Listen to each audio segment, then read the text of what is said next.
ये जीवन जीने का तरीका तभी एक सफल जीवन कहलाने के लायक एक जीवन हो सकता है जब निरंकार प्रभु परमात्मा से ही जुड़ा हुआ हो। तो दासी हर एक के लिए ही अरदास की सेवा सिमरन सत्संग करते हुए जहां अपना और मजबूत करें विश्वास निरंकार पे, वहीं साथ साथ ये अगर हम इस धरती के लिए, जैसे अभी गीत में भी यही सुना और कविता में भी आया था कि कैसे ये जो कादर ने कुदरत बनाई है, तो ये नेचर में कैसे हर कोई चीज अपने आप को, जो पेड़ हैं उनकी फंक्शनैलिटी क्या है, ये पानी की, हवा की, इस तरह जो भी इतना सुंदर ये प्रकृति है। और अभी कल जैसे वर्ल्ड एनवायरनमेंट डे भी है, तो कैसे हमने सिर्फ एक outer beautification of the world तो जहाँ करना ही है, वहाँ अपने अंदर के एनवायरनमेंट पे भी हमें ध्यान देना है कि अंदर हमारा मन भी साफ हो। सिर्फ हमारा एक ये विजुअली जो दिखने वाली बाहर की चीजें होती हैं सिर्फ वो नहीं। तो जैसे एक अभी जापान के भी महापुरुषों से श्रवण किया, तो कैसे वहाँ के चेरी ब्लॉसम्स बहुत मशहूर होते हैं।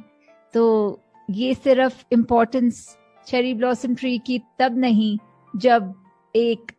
फूल उस पे उग रहा हो, जब वो बिल्कुल प्रफुल्लित उस तरह से ब्लॉसम पीरियड हो। ऐसा अगर है कि सिर्फ उस टाइम के लिए ही वो इम्पोर्टेंट है, तो उसके बाद तो वो पेड़ को काट दिया जाए तो फिर आगे से उस पे ना पेड़ रहेगा तो फूल ही नहीं उग सकते। तो सिर्फ ऐसा नहीं है कि सिर्फ वो अगर पूरा सीजनल वो एक ट्री है तो उसकी इम्पोर्टेंस तब ही नहीं, पूरे साल उसकी इम्पोर्टेंस है, चाहे विजुअली उसमें कुछ समय के लिए ही वो सुंदर फूल दिखते हैं।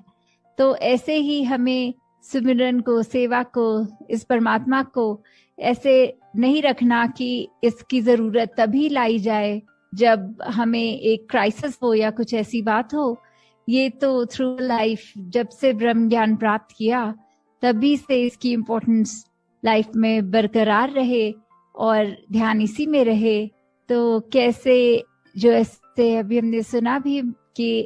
सेवा के रूप में भी सभी महापुरुषों ने, चाहे वो सिंगापुर से इनिशिएटिव स्टार्ट हुआ, हांगकांग से भी प्रोक्योरमेंट ऑफ वो कोरोना रिलेटेड, चाहे वो वेंटिलेटर्स थे या इत्यादि जो भी ऐसी चीजें थी,